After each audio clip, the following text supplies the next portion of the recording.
Welcome to the System Simplified podcast, where we feature top leaders who share stories on how to successfully systemize a business. Now, let's get started with the show.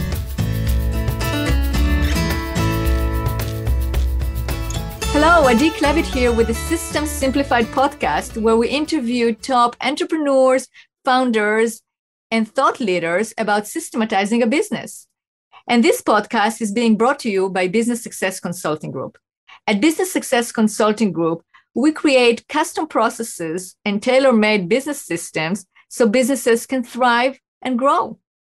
All right, so it is my pleasure to introduce this week's guest, Ryan Buchanan. Hi, Ryan. Hey, Adi, how's it going? Good. How are you? Doing well. Honored to be on this show. I feel humbled to be among so many great guests in the past. I've listened to your podcast the past month, and it's you are quite the podcaster. I'm very impressed.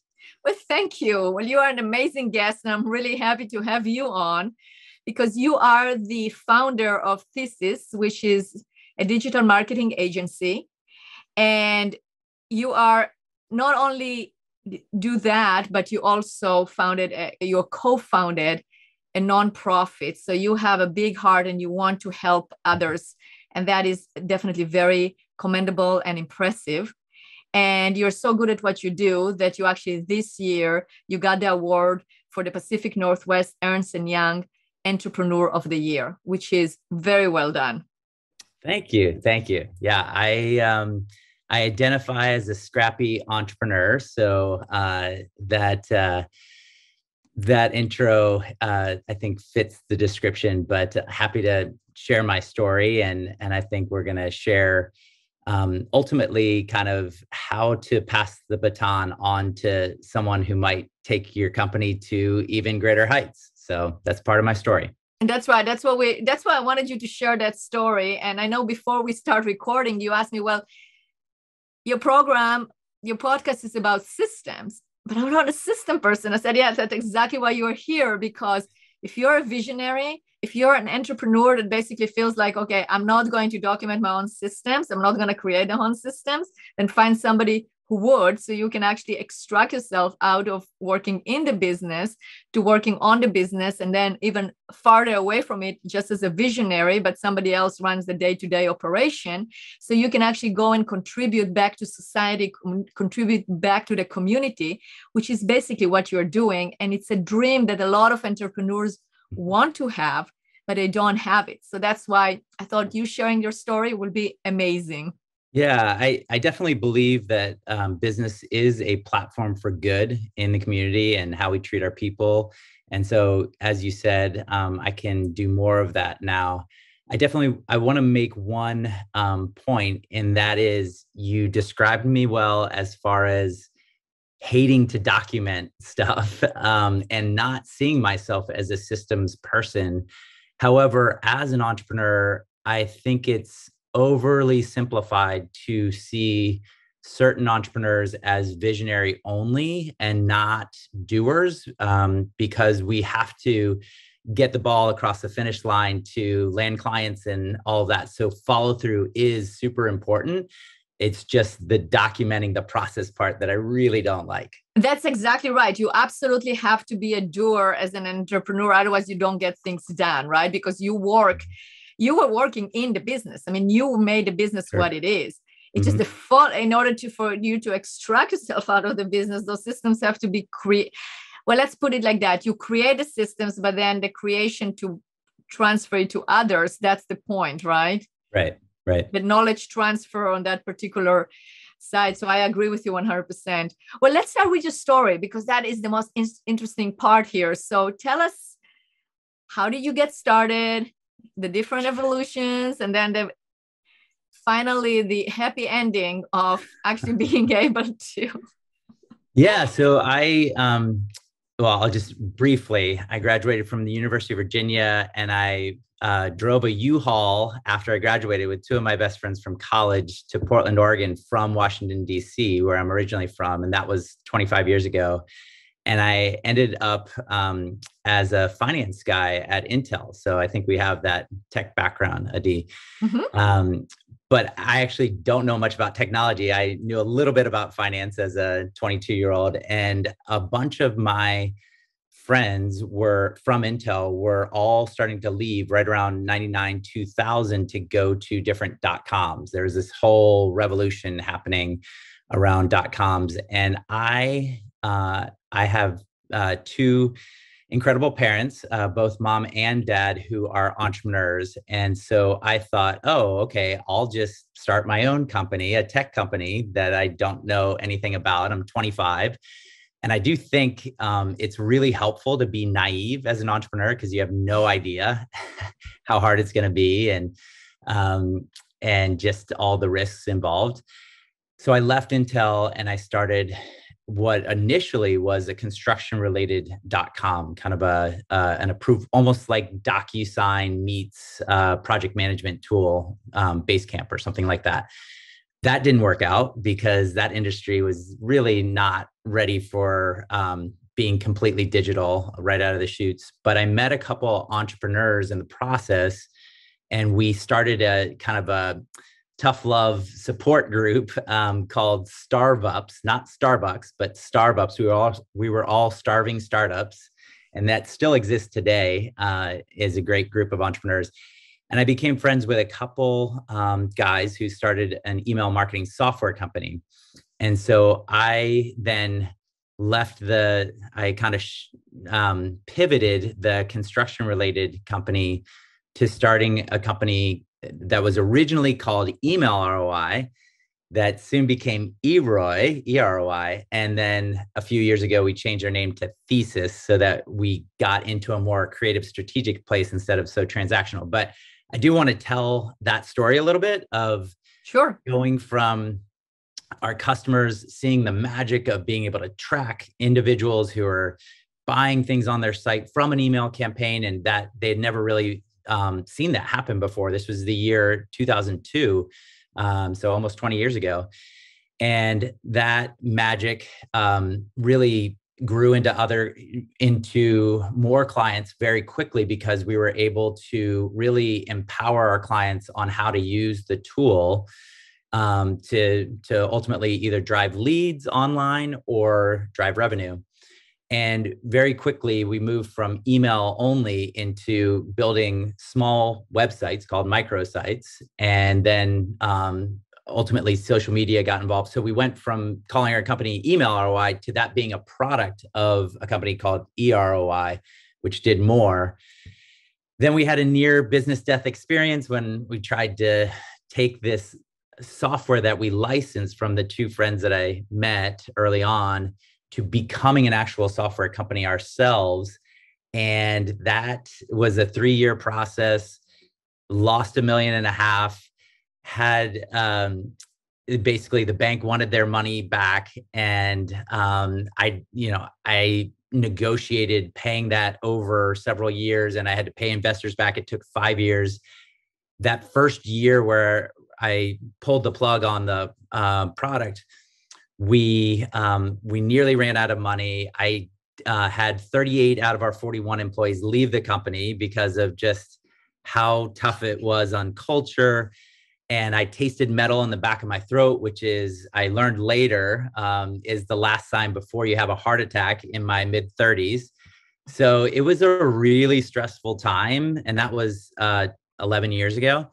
And then we kind of flatlined, got back to a decent place at about 15 employees, and then landed the world's largest athletic and footwear shoe maker, who is in our backyard here in Beaverton. I wonder who they are. I don't know. Maybe Yeah. some of our listeners. Well, but we're in Oregon. Here's a hint. Yeah. Okay. So Nike, and that really catapulted us to be an extension of their digital marketing team, helping to drive ultimately hundreds of millions of dollars in online revenue, but being true to an inspirational brand, ultimately selling inspiration, not necessarily the next LeBron shoe or what have you. And from working with them, that led into working with Adobe and Taco Bell and Spotify and several other great consumer brands. And so now we've gone from 15 employees to 265. Wow. And And I'm at this place personally where it was a really hard transition to see that the company is doing better without me in it, like without me in the details of it at all. And so I'm still CEO, but my business partner, who we've worked together for 9 years, Keely York, she runs the company, and she's incredibly gifted.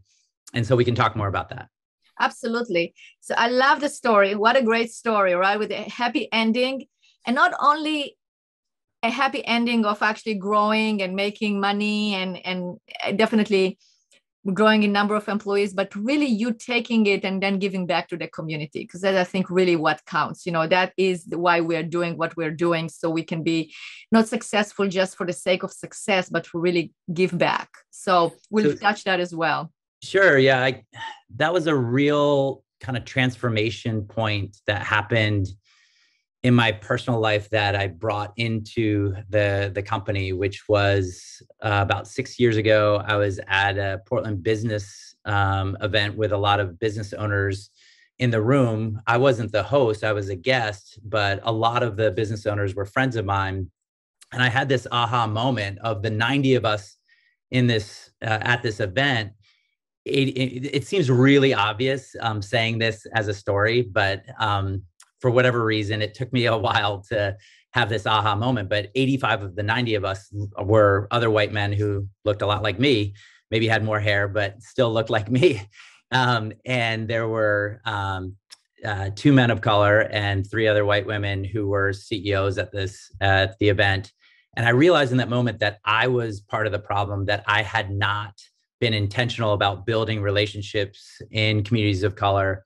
And then my company reflected that. We were at the time around 10 or 12% employees of color. And while in the industry that I'm in the creative space and digital marketing space, there's always been a pretty equal balance of men and women. So my company's always been around 55, 60% women. At all levels of leadership. But as far as racial diversity, we were really lacking. And so the next day, I wrote a blog post called Portland Business Community, Too White, Too Male. And the call to action from that blog post was to get other CEOs to sign up to be part of this new nonprofit that I was just forming to connect and really place some of our most talented college students and college grads of color as summer interns at these companies, including my own. And so fast forward 6 years, we've placed over 500 amazingly talented folks in every department at over 100 Portland companies. And at Thesis, we've hosted about 34 summer interns, and we've hired I would say over 80% of the recent college grads that we've had as interns have become full-time employees. So it's that ripple in the pond 6 years ago became a huge part of our culture, not just around racial equity and gender equity, but around equity across all of its forms, whether it's sexual orientation or ability or what have you. And it's far exceeded my wildest dreams as far as creating a sense of belonging and where people can show up to work, truly being themselves and not having to code switch and things like that.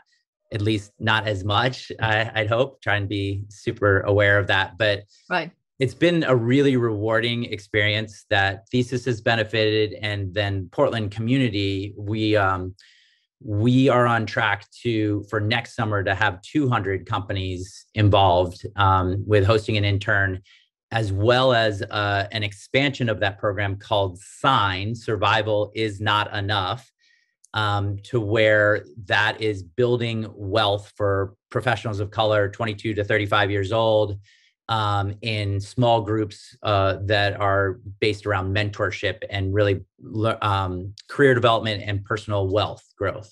So wow, that's amazing. We definitely need to talk after the show. I want to see how I can get involved, because this is would love that. Totally amazing. Wow. Again, I'm a true believer that, the why is that when you have a bigger purpose, a why that drives you, and that will drive the success, right?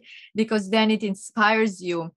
Definitely, I would want to talk what happened, like how were you able to actually pass the baton to your CEO? But I want to also go back to that point in time where we probably, a lot of us found ourselves throughout our careers. It's not always, I don't know, about others, but it seems to me that it's true. I know actually, because I see it all the time, there are ups and downs, right? It's not always like, oh, everything is going well, right? And you almost hit bottom, almost had a heart attack. You lost 38 out of 41 of your employees. That's a lot of pressure. And you had to make decisions at that point. So can you share a little bit what was going on internally and how you decide what kept you going and what kept you having the hope that it will change? Or maybe at that point you didn't have the hope it will change and you thought that you just hit bottom and that's it. What was that moment like? Well, I'm an incredible optimist, just naturally. I think it comes genetically from both my mom and dad, but my wife might call me an annoying optimist because I always see the glass half full. But I would say it was really, there's a saying that it's hard to read the label on the bottle when you're inside the bottle, when it's so stormy out as far as all of the pressure of making payroll and all of those things. It was hard to keep hope alive. And part of me was thinking about other professions to get into. A couple of things. One, our business model at that time had about 50% of our revenue came from recurring software licensing fees from the software that we licensed, not the software that we were trying to build to replace it, but the actual existing kind of old software, basically. And so that was helpful to have a consistent monthly revenue come in. And my expenses were a lot lower because so many employees had left. But I was having to, for the other 50% of the revenue, continue to land clients to do websites and do email campaigns for new clients and build the relationships that we had. And we shifted from a one and done project-based agency to having strategic long-term relationships with clients for 8, 9, 10 years from when that shift happened. And that was another piece of the transformation that allowed us to go a lot deeper into the brands that we worked with and just create more fulfilling work that way too. So I think that was a big part of the shift. Absolutely. But, mindset is so important because I can understand. I'm a very optimistic person as well. And it really, I've seen it over and over. You have the right mindset. You don't give up. You look at a glass half full, although it's very, very empty. So you look at maybe a little bit, whatever, the little drops that are there, right? And that gives you the hope. And then you, as the leader, continue with that attitude. So people go behind you. They basically figure out, okay, Ryan, yes, you know what you're doing. Although some people don't, and those are the people that will quit.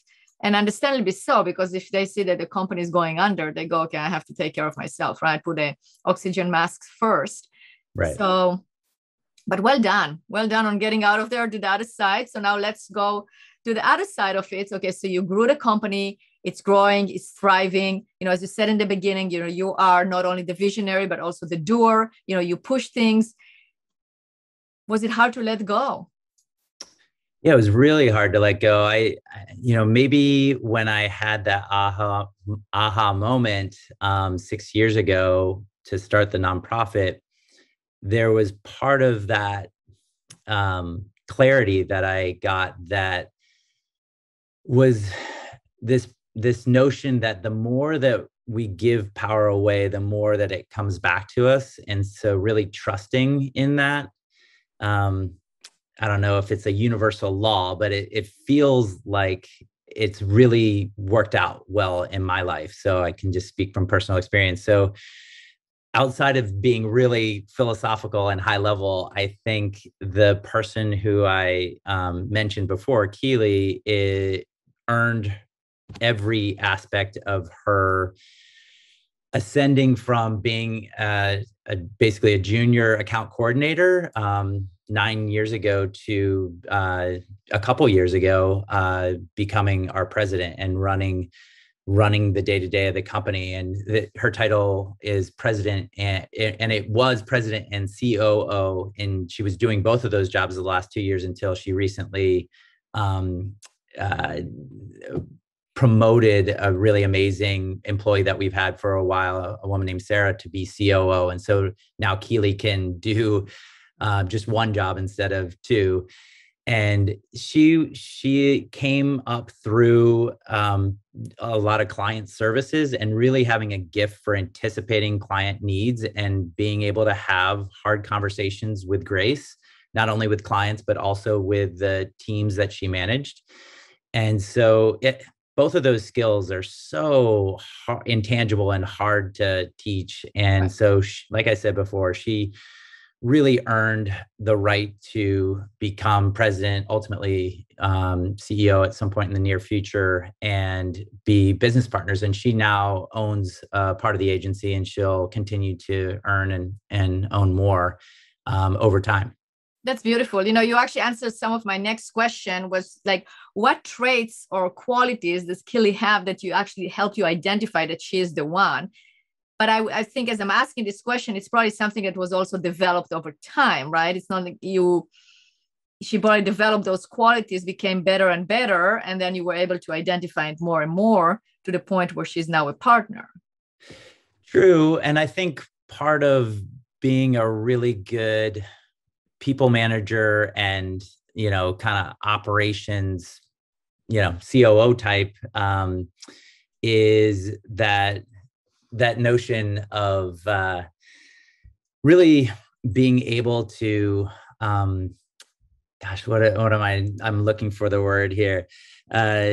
She has a little, where I might be annoyingly optimistic, she operates from being a little skeptical of like what people's motivations exactly are, getting really clear on that, and being more realistic about what's doable in the next month, in the next week, in the next quarter.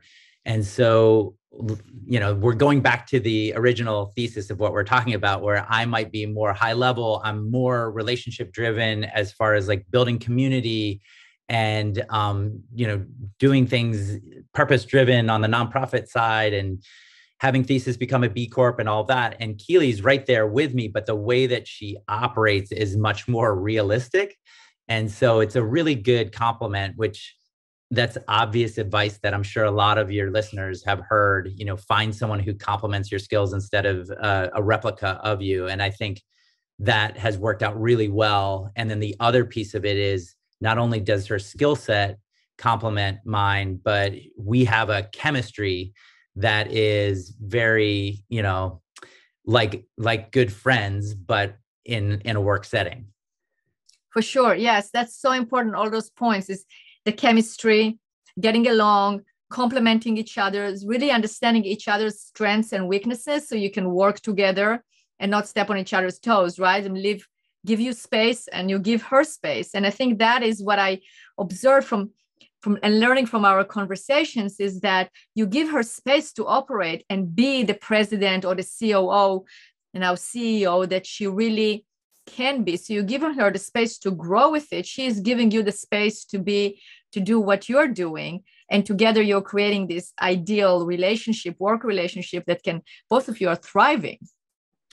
Yeah, I think one thing, I do want to be realistic about where it's been hard for me. And I think there was a moment maybe 6 months ago where I, as much as I thought that I was letting go, there were moments where I dive in and try and do something that was thoughtful for someone who may have reported to Keely or just like have a brainstorming session really quick. And that created a lot of spin. And so until Keely and I had a conversation where she was like, hey, I really need you to be like the traditional chairman type of role. And therefore you really are working just with me, and I've got this. And I like my good intentions created a lot of inefficiency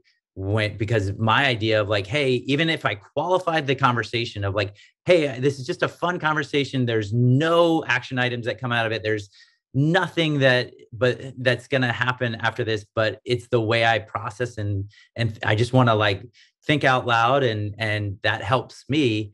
Well, the way that an employee heard it was, oh my gosh, Ryan wants me to do all of these things, and I'm already super bandwidth constrained, and now I'm really going to get burnt out, basically. And that's the exact opposite of what I wanted. But I after hearing that about 10 times, I finally realized, okay, I've got this. I will be just the chairman role. And so I feel like from that conversation, it's been really good since then, but it was painful for Keely and others getting there, and probably for me too. Yeah.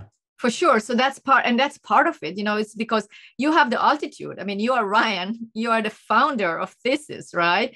You are named as the entrepreneur of the year. People look up to you. And when you say something, it's being interpreted, not necessarily what you think you said, right? Or your intentions were. So I totally understand that. And good for Keely for actually putting the line there and saying, okay, that's it. You wear that hat, I wear this hat. And communication, the way the communication flows is in this way and that way and that way. You see, this is putting the systems in, right? So even the system on how you can actually step away from the business so she can take over and you can do other things, or wear that chairman hat by itself without anything aligned to it. I mean, that attached to it, right? I guess it's, I think the reason why it's so hard for an entrepreneur to follow systems for him or herself is because we've had 1,000 positive reinforcements throughout our 20-year entrepreneur journey of breaking systems and to a good effect. Like this, product, this service was never done before. We did it by breaking systems, by doing things differently, by connecting with a client in a different way. And we were rewarded for that behavior. And now we have to stay in a lane, stay in a box. And that is not in our nature. Right. So from somebody that it's not in his nature to do that, how do you do that? Like, because, you recognize the importance of doing it. So what do you have to do in terms of training yourself, in terms of deciding what is it that, how do you manage to actually stay in the lane? I think abstract yourself a bit from, your founder role and really think about what is the standard job description of a chairman and, or chairperson, if you're a woman, chairwoman. And that is helpful. It also is helpful when you see the scorecard of your company, like literally perform better when you do stay in your lane. And then for me, I have all this energy left over to scale creative enterprises. And that happens to be this nonprofit called Emerging Leaders and Sign that I'm really passionate about, and we're growing that. So you have to have somewhere to put your energy. So that feels good that I have that place. And I think other entrepreneurs might start another entity, and you should have permission to do it. I just think in that interim process, I've really tried to listen to what brings me joy, not in the moment, but for the long term, because anything I do is a commitment for decades. So I don't want to rush into a major new company that I'm going to start without really being clear of the purpose that it brings the world and the joy that it brings me personally. So. That's great. So that's really motivates you, and that's your own why. Ryan, as I was hearing you, I was listening to what you were saying. It's also a matter of, you broke the system and then you create a new one, right?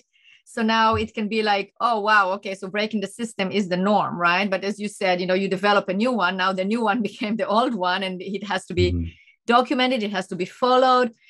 And as an entrepreneur, as the visionary, as the founder, it's also, I think it's a point of responsibility of looking at it from the viewpoint of the people that have to execute the system, right?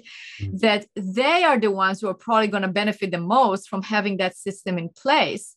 And if you as the founder come and disrupt it all the time, then it creates instability. Just like when you were talking to an employee, and they don't see it as a brainstorming. They say, Ryan is telling me to do it right now, and I'm already overwhelmed, right? So I think intellectually, as an entrepreneur, I totally agree with everything you said. And the value is absolutely crystal clear. Emotionally, when it's your baby, it really is something that it comes from this place of like, oh, I have all these amazing employees. I want to connect with them in a work context, not just a social, like human context, but also in work. And it is really helpful to build guardrails so that you can accomplish what you just said, which is you're benefiting employees, you're allowing them to grow by staying in your lane.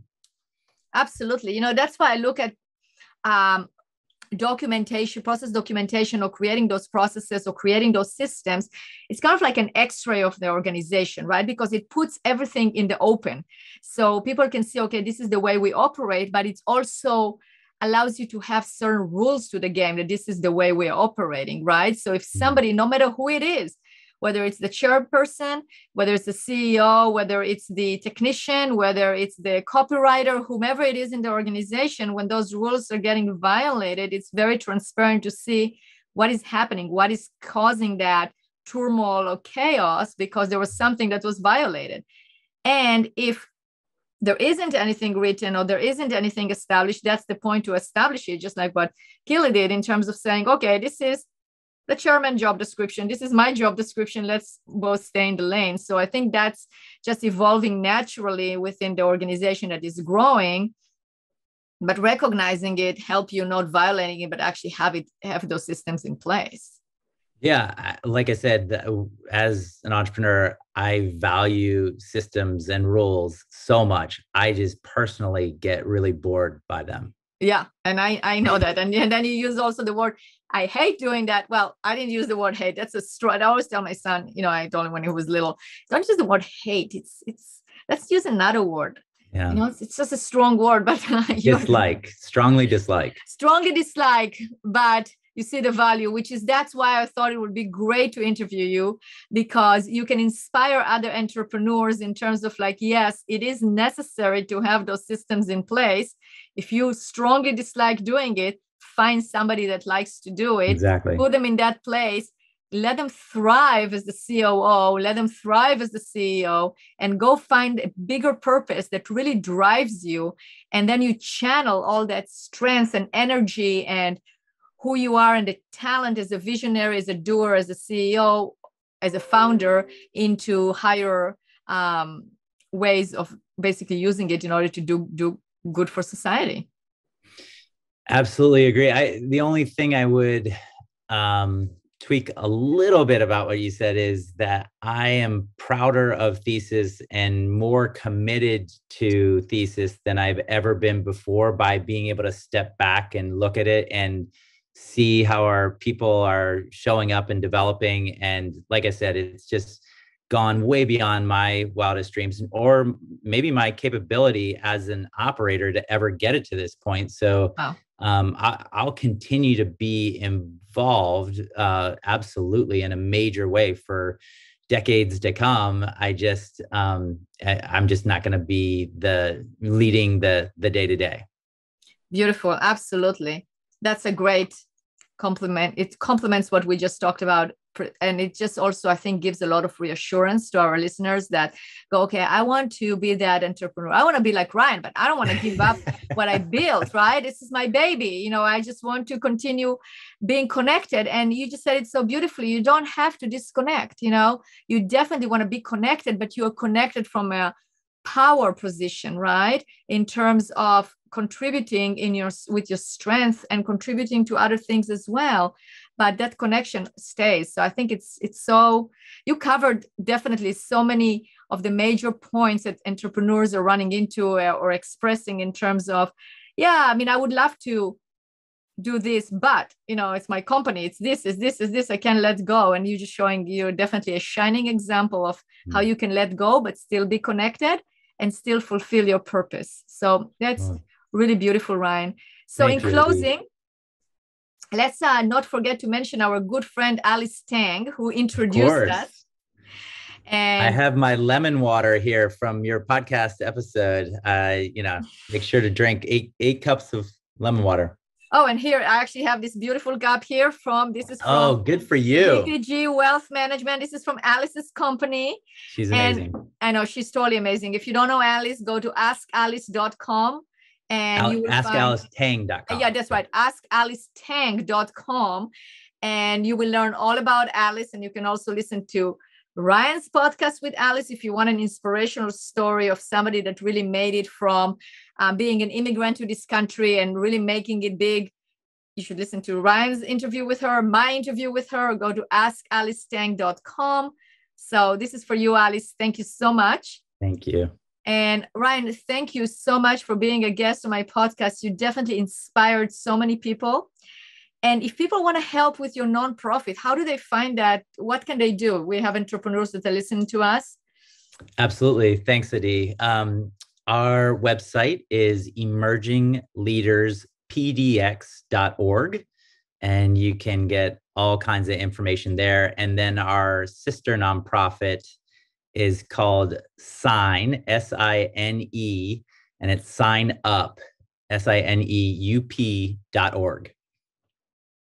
Excellent. And I'm also going to include that in the podcast notes, so you can actually click on it and go there and figure out how you can help, because that's definitely, it's a great cause that deserves a lot of help. So thank you. Thank you. I love being on your show. Thanks, Adi.